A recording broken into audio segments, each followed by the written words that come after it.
Thank you for being here. I should apologize for the late notice that went out to the media about this press conference. Nevertheless,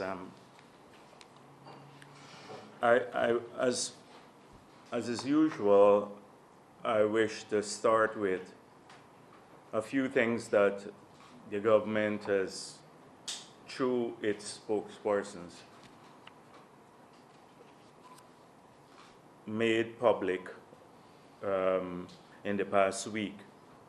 And I just want to give our perspective on those matters. So I saw when the whole issue of whether there was alcohol consumed in the parliament, Cathy Hughes left her busy schedule to give a full-fledged explanation about whether alcohol is served in the parliament. And then I saw them saying that I had indicated a sum for alcohol spent in the parliament, which I never did. So what Cathy Hughes said is that only at Christmas time we have a little party. That's her exact word. And that's when they have alcohol. It's absolutely untrue. It's a blatant lie. Totally blatant, unbelievable, barefaced lie. Anyone who is in that lounge would see almost at every sitting, one way or another, they find some event, birthdays, whatever else, to have alcohol consumed there. It's a blatant lie. But we have also been honing in on some other excesses too. So, for example, in several ministries, we have seen an inflation of interior travel and hotel bills. And we believe that what is happening is that the government will charter an aircraft or book more seats than they require, and then they don't use all of them. And so they have those seats, rather than the Treasury being reimbursed for the non-use of the seats or the hotel rooms, they defer their use. And at some point in time, they either individuals or party activists use those flights into the hinterland and the hotel rooms that are booked. We've seen figures, and we're just confirming this, where one minister's office buys about $90,000 of confectionery every month. We have heard, and we're verifying this now, that the explanation given by Minister Harman when there was a big outcry about insurance, private insurance being contracted for cabinet members and their families for medical treatment abroad. And we were told as a country that the cabinet, the government, the taxpayers will pay part of the premium, and the ministers were supposed to reimburse the other part of the premium that they had to pay. We got a no reimbursement took place last year, and in fact, for this year, the full premium has been paid for these ministers and their families for medical treatment abroad using taxpayers' funds again. So there are a ton of other similar things that are happening. And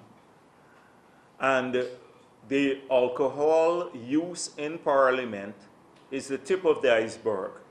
It would be interesting to find out what the alcohol use is in some of the ministries. And it should be easy if you have an audit done, because there will be bills available. Hopefully there will be bills available, unless they're using other heads. For example, they will wire money from national events to dietary. So we don't see, we see a summer figure budgeted for dietary, that's food in the government, food and drinks, and it's already huge. It's grown by 1.6 billion since this government got into office. But they then wire money from other heads to spend on similar things, food and alcohol. So it masks the true level of spending and the true magnitude of spending on these things in the government. So we're just dealing with the tip of the iceberg, and she stole a blatant lie. We can't believe anything that she says. If she would tell such a barefaced lie when every member of the National Assembly and those who pass through that lounge see a totally different situation. We were once again intrigued by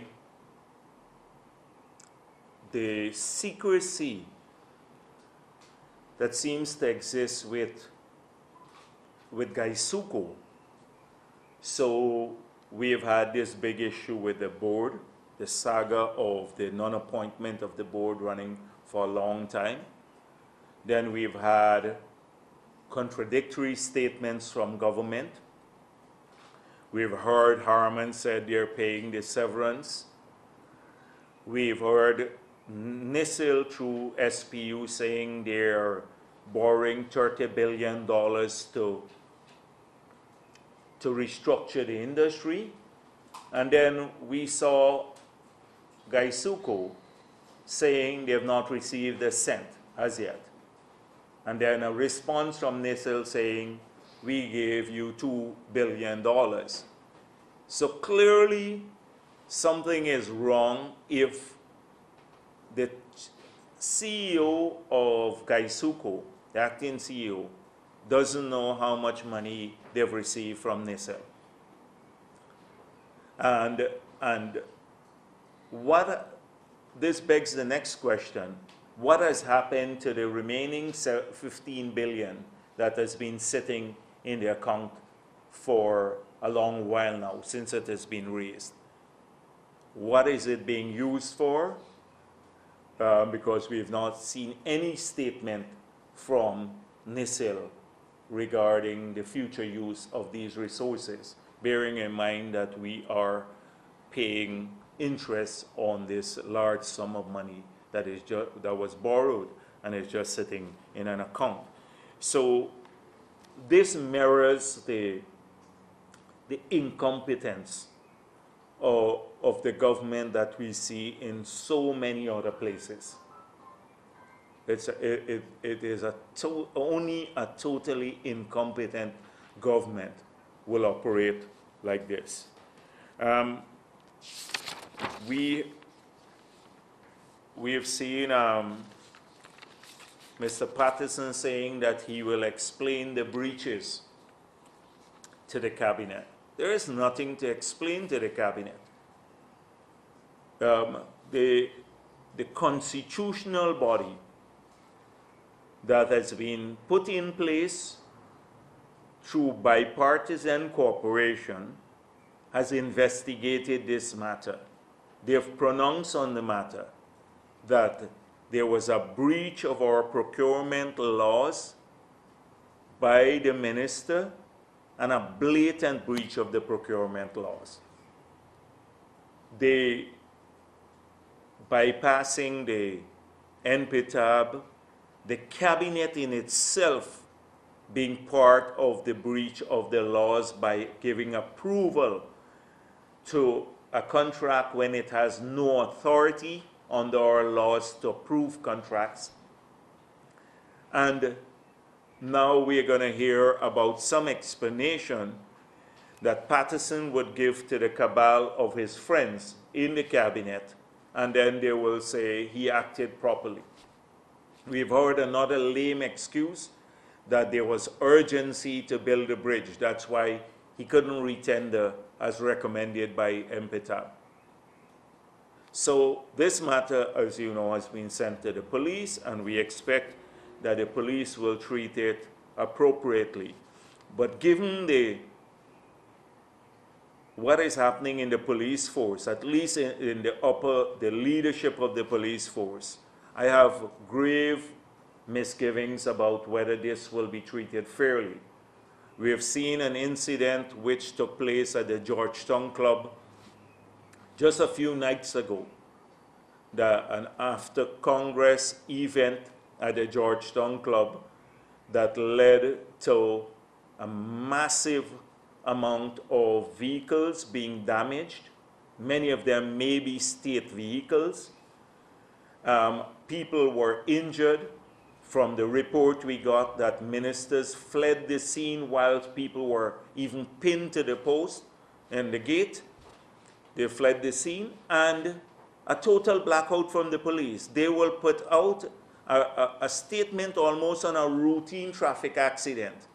But that one, when they were contacted, a day later, they were not even aware of it. It's not that they are not aware of it. It was a total cover-up. And this is by a few individuals at the top. And so if President Granger believes that the top persons should not be bribable, they must also have integrity and impartiality. And the people who are in the leadership now, who are vying for the commissioner's post, well, if they seek to cover this up, then they would not have those two attributes. I hope those attributes are important in the president's view and in his lexicon too. But the Patterson matter, we'll pursue it further as we are pursuing the other cases that we've sought to file private criminal charges for. I'm very concerned about the hostile rhetoric of the government in relation to the statement made by the GGDMA. Now, the GGDMA was factual.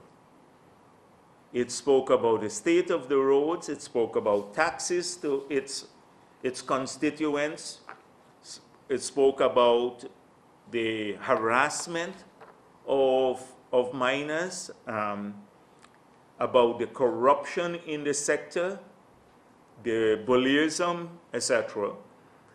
And rather than the government responding to those issues, and these were pre-election promises that they made to the minors too, we saw this hostile rhetoric from the government, almost threatening rhetoric to the DMA.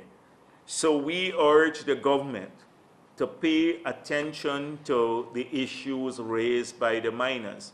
Mining provides a significant part of our employment, of our gross domestic product, and the miners have an important role to play in the future of Guyana and its development. And so it seems as though some people are totally seduced by the lure of oil, that they believe we can destroy or ignore all the other sectors and just wait for oil to save us. That will not happen. So I've seen a Crab Island that CGX said that they're moving ahead with the Crab Island project. I should just point out to you that CGX got that lease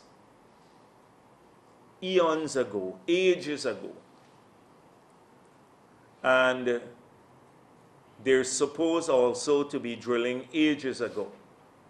And so I hope that the development of the area, that they just don't sit on it, sit on this lease, and don't develop the area. But some people had the impression that this was the Trotman's project that he spoke about. They called me and said, look, Trotman's project is moving forward now because CGX has just decided they will do their facility there. And in any case, CGX said this is not immediate, it will happen a little bit down the line. But that project was represented to the government. It was a place to launch their operations, the drilling operations from, that was represented to the government a long time back, and as a result of which they got a lease for that area. So it's either they use the lease or give it up. But it's not a new project, it's not the Trotman's project. I've seen the Ogunse, in just today's letter, speak about the crime wave of the early 2000s. And then blame the People's Progressive Party for it. Normally, I don't want to respond to Ogunse because it's a never-ending, like, ordeal. And his position is already known.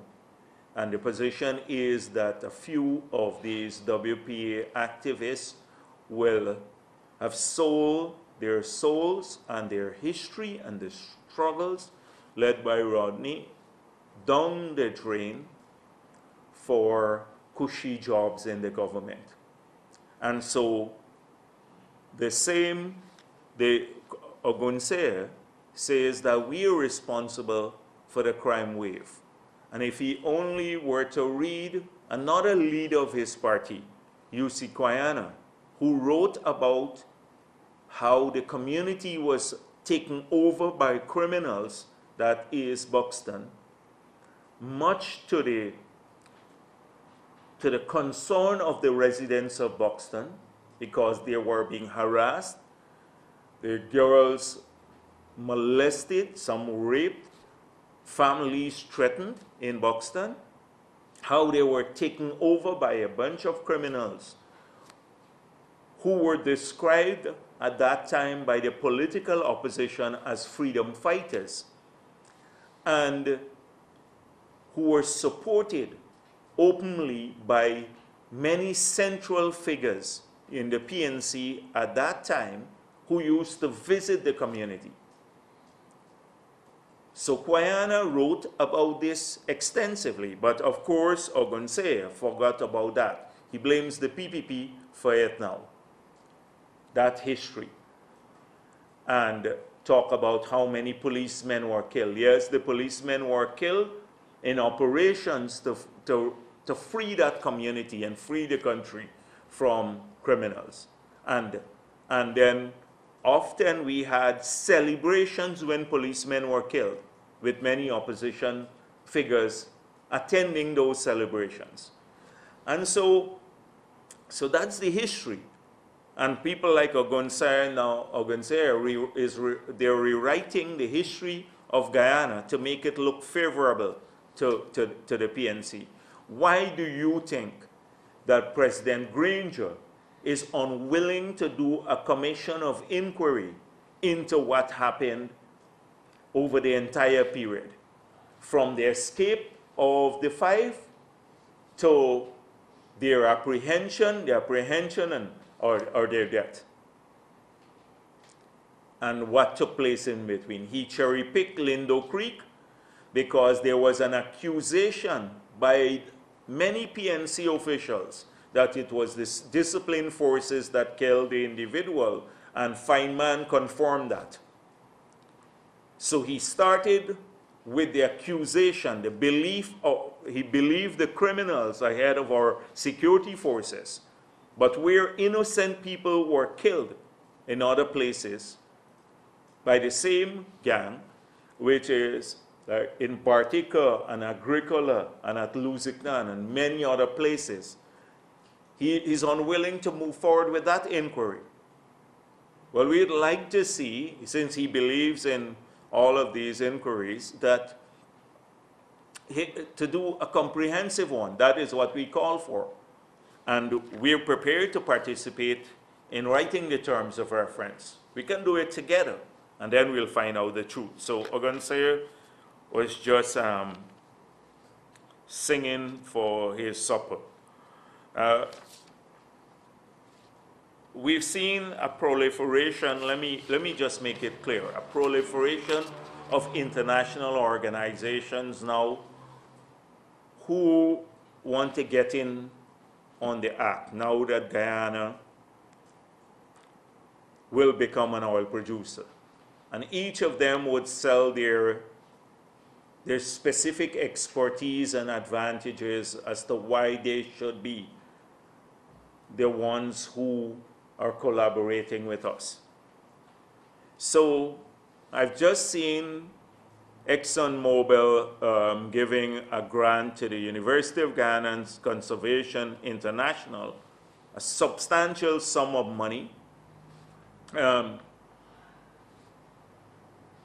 million over, I think, a 5 years period, US dollars.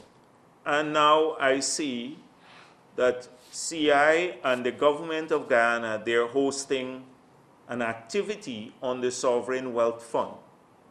And what I find, some of our MPs showed me the invitation. And if this is a government-organized activity supported by Conservation International, we should receive an invitation from the government of Guyana, not from CI.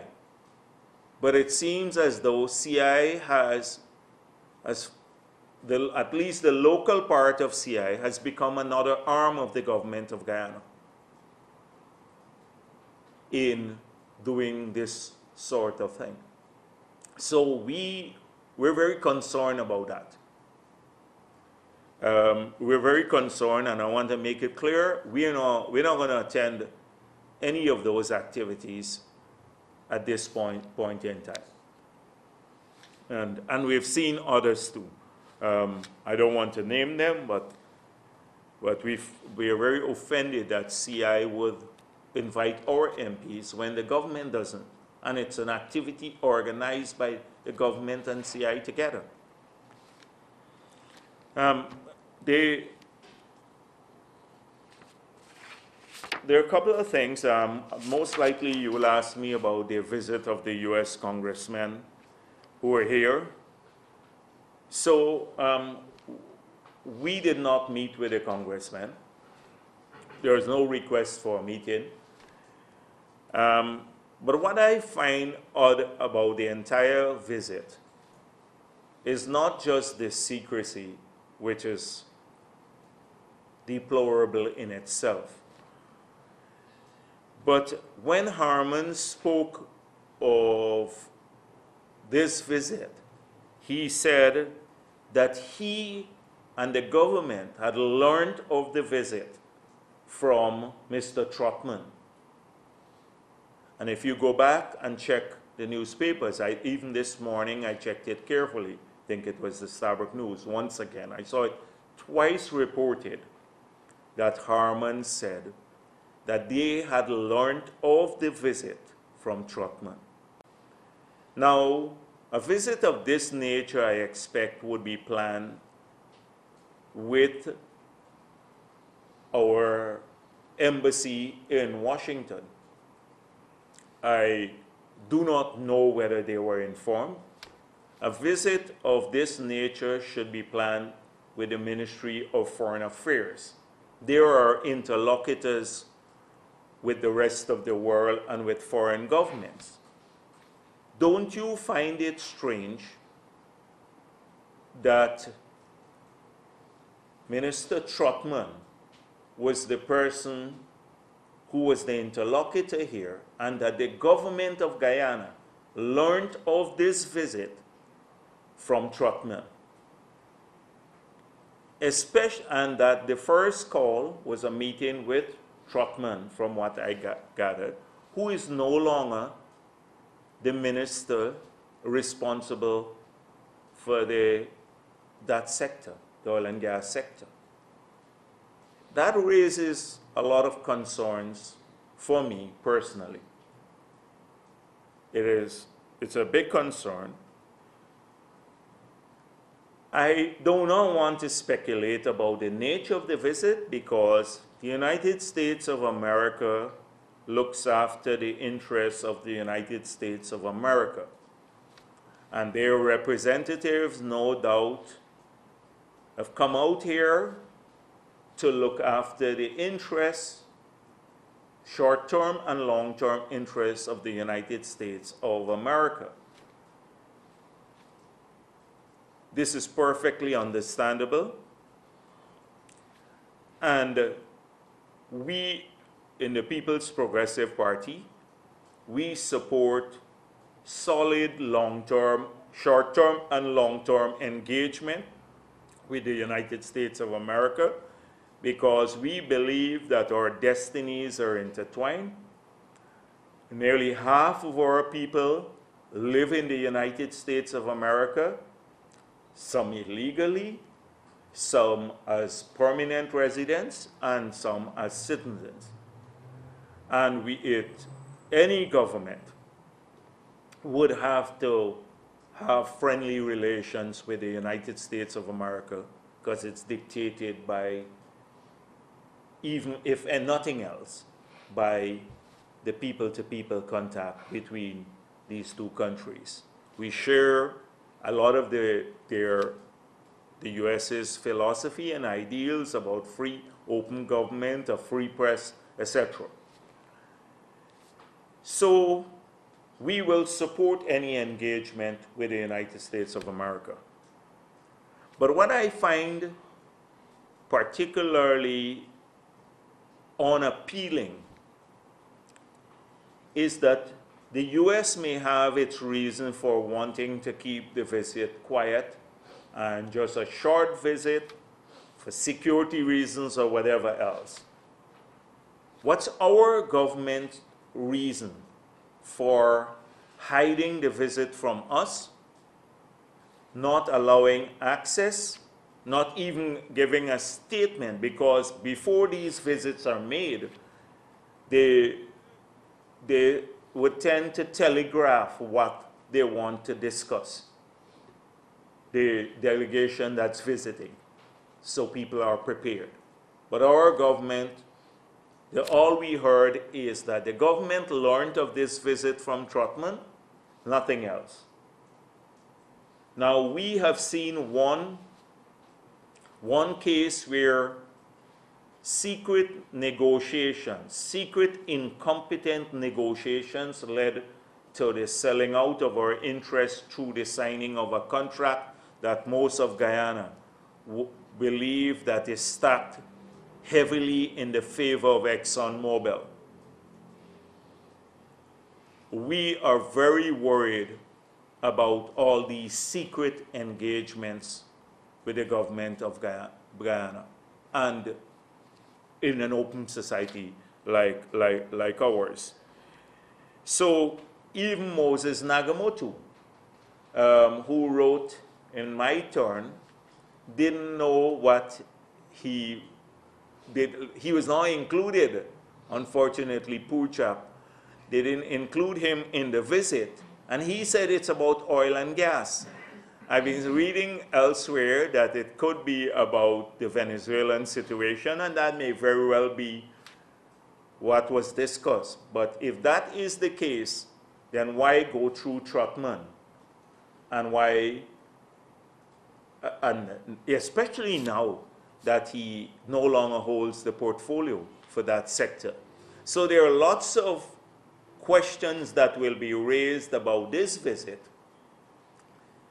that we will have to address. Now, some people ask me, because does this mean that the United States, what APNU has been saying on the ground, that the United States of America will support them for 10 years in office and turn a blind eye if they rig the elections? And I say to them, these are congressmen. They are different than the State Department, the apparatus of the executive. These are people from the legislature. Some have already left office or are leaving office soon, as soon as the elections are held in November. And I do not believe that any attempt to develop a sinister policy of preventing democratic forces in Guyana to prevail will be done in such an open manner, particularly open and clumsy manner. And so I say to them, do not, it is not my feeling. I believe that the United States has a lot to encourage in Guyana, and I believe that they will support democracy. And a lot of and they have to have a long-term interest in Guyana, a long-term interest in Guyana because of the oil and gas sector and because of how big eventually will become. Not in the first years, but in the outer years, and how important will be for the U.S. economy. So I just thought I'd share those views with you before you ask me of them.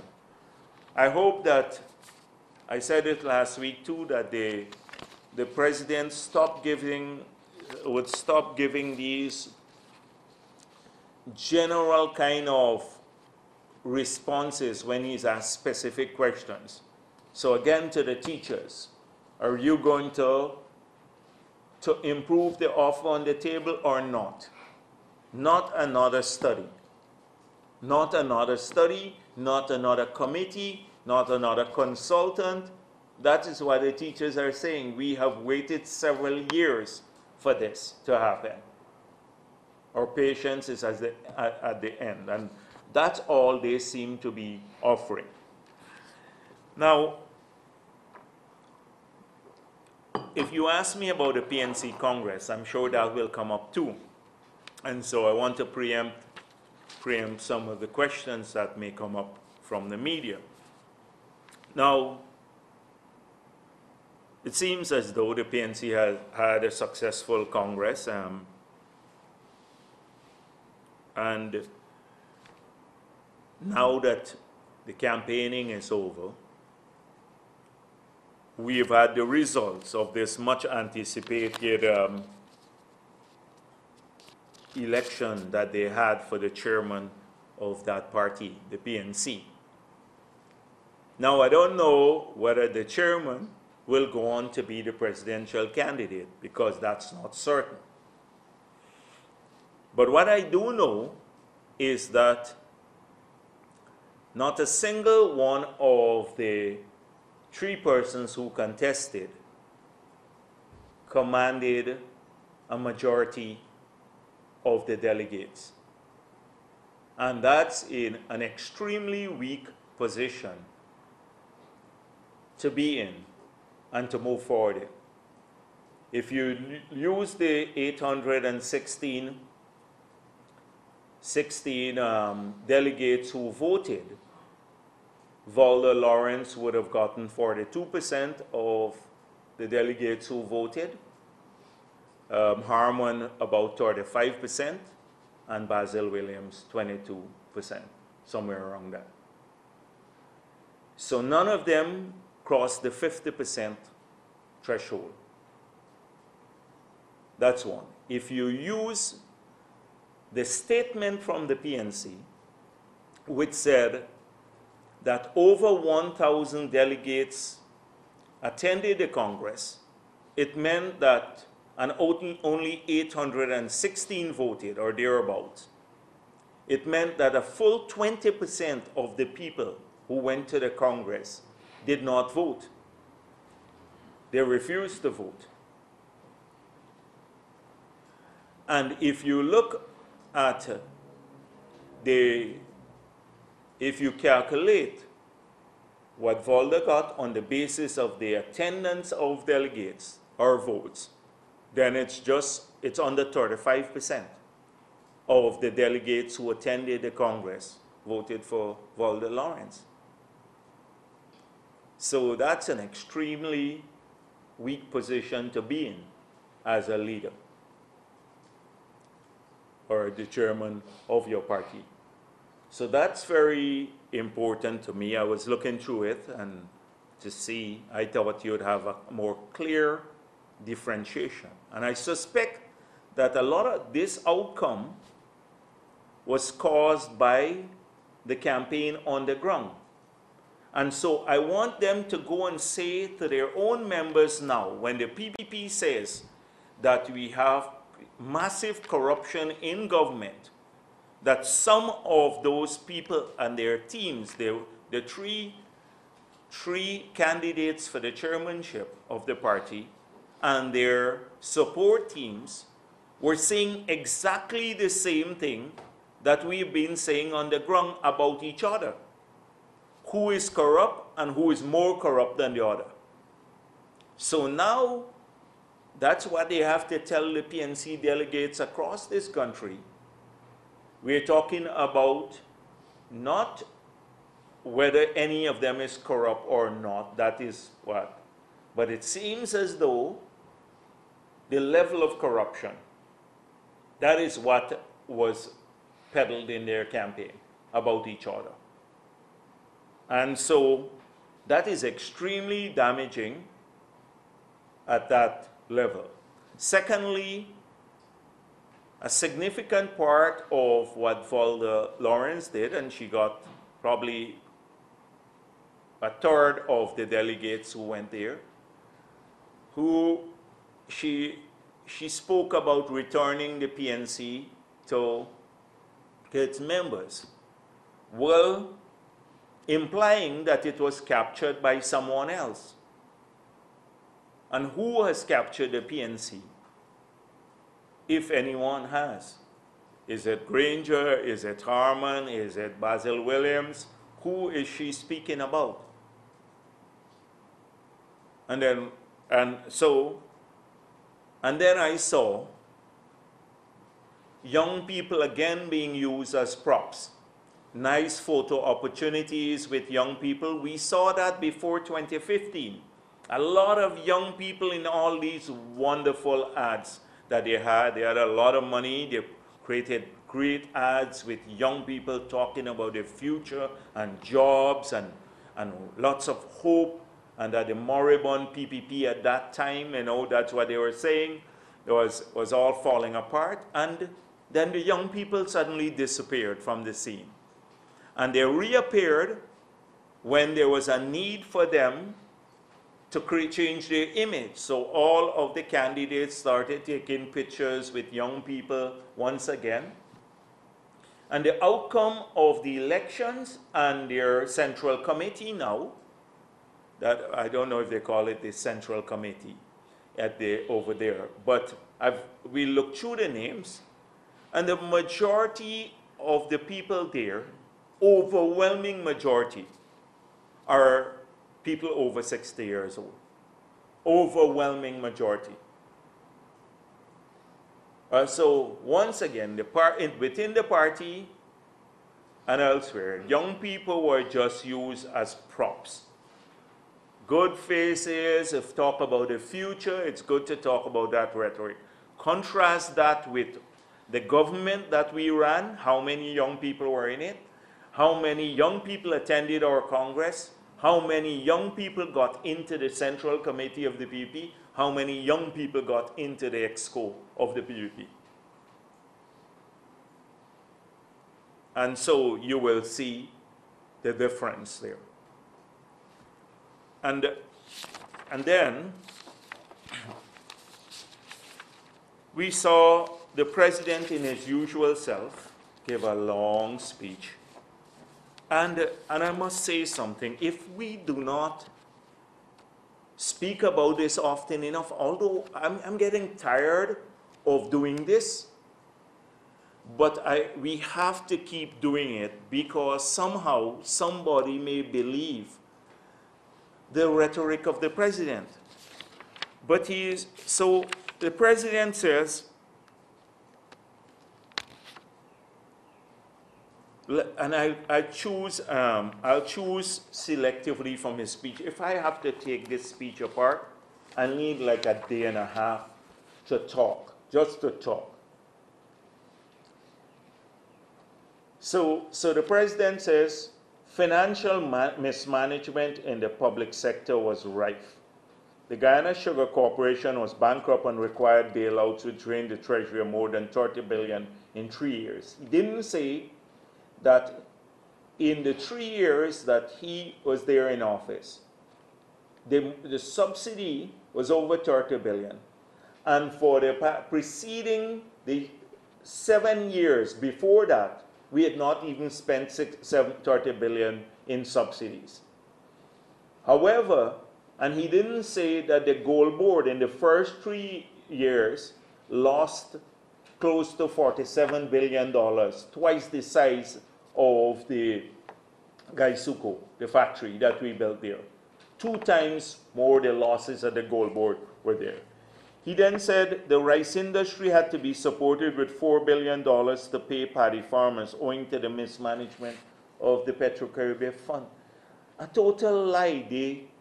They did an audit of the Petro-Caribbean Fund.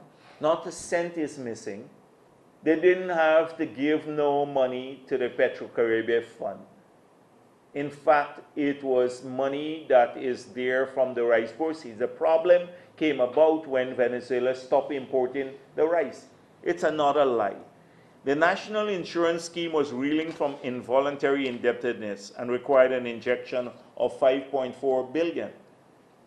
That is, we have argued that the bond, the documents or the debt that they give, the debt instrument that they give to the NIS had to do with CLICO matter. And that right now we have about over 30 million US sitting in accounts. That's over $6 billion that this Jordan claimed that he didn't know much about. That is from the sale of the CLICO's asset, nearly 20 million US dollars on the East Bank. It's a CRL property, but the wharf there, that Munish Wars bought, that from the Bosai loan, which was escrowed by we went to court and got the money escrowed, etc. Those alone, those two transactions alone that were done on behalf or where government sought to garnish the funds of CLICO would cover the entire cost of the financial paper that they gave to cover NIS. But they're now moving on it. He says numerous unpaid liabilities, including court judgment in excess of $7 billion, had to be settled. We have dealt with this already, how they've settled these matters. They settled these matters in favor of people who gave them money at the elections. Then he listed the scandals. He said the scandals, bridge at Morucan, revetment at Kumaka in the Barima Winey region, the Stelling at Supanam, the bridge at Hope. Imagine the bridge at Hope, a little sinking on the approach to the bridge that they spent about maybe $2 million to fill up back. And that was a scandal. So he went on to list this, all the scandals, about 7 of them. Let me tell you, the drug bond scandal alone, what they're giving to one man for rental of a building there, will cover 6 of these scandals. The cost of it, that one person is getting, that his big scandals, these were big scandals after 23 years. The $80 billion liability that they exposed the Treasury to, due to the write-off for DDL, will be 3 times the cost of all of these scandals combined. And that was done by this government in their second year. They've refused to answer who did that, whether it was the board, the cabinet, the Commissioner General, the Minister of Finance. They've refused to say who did that. So he is living in a different world. He says our coalition government started to reverse the economic decline. This guy, where does he live? We had a higher growth rate in the past, and he's reversing the economic decline by lowering the growth rate in the period in his government. He goes on to say The Guyana Office for Investment has processed 477 investment proposals valued at $344.3 billion since May 2015. I've taken apart these figures already in the budget debate. It's a fallacy. That's over 1.5 billion of US dollars of investment. It's not reflected, none of this is reflected in the balance of payment. None of it. It is, I can go on. He says the value-added tax, corporations have benefited from a reduction of the corporate tax rate for manufacturing and non-commercial companies. The value-added tax was reduced and VAT threshold increased from 10 to 15 million. And now we are collecting close to 30 billion, $25 billion more in VAT alone from 2014, the last year that the PPP passed the budget, to now. 25 billion and $60 billion more in taxes from the people of this country since he took office. That's 60 billion per annum more. So moving from 135 billion to 195 billion now.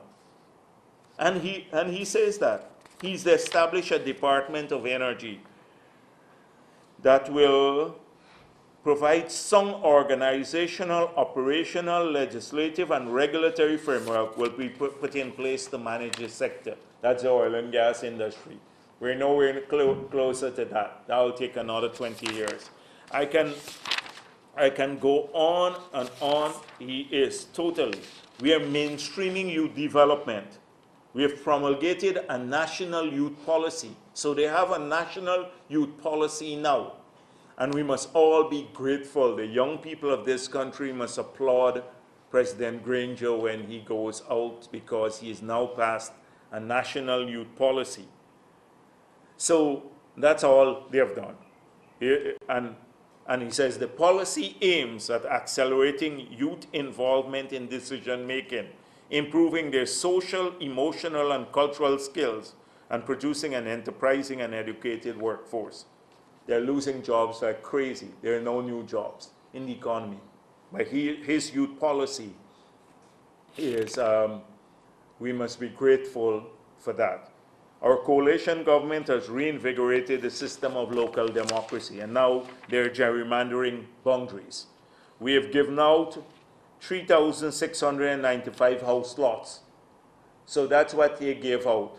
But how many, he should say, they reallocated? 3,965 695 house lots. Not developed 3,695 new house lots. They haven't developed any as far as I'm concerned. They've just taken back and reallocated. But that is a great, great thing that they did.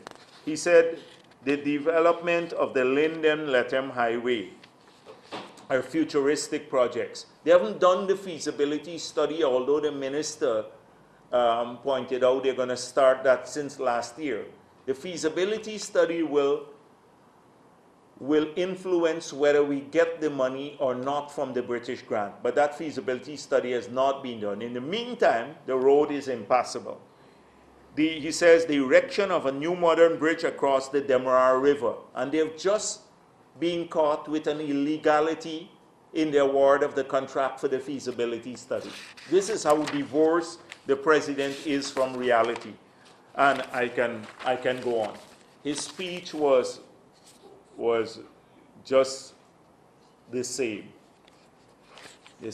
rhetoric we saw in the pre-election period and the last 2 years in government.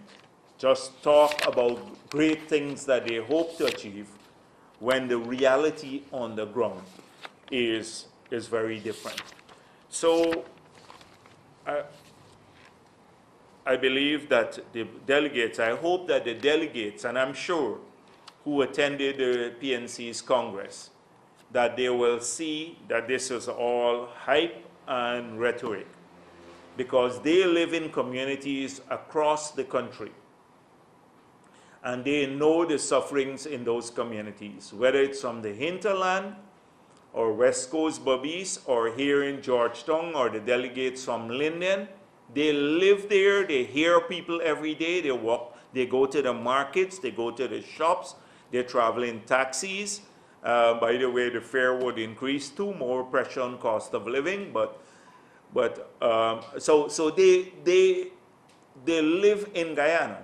So all of this rhetoric and nice sounding speech doesn't gel with reality.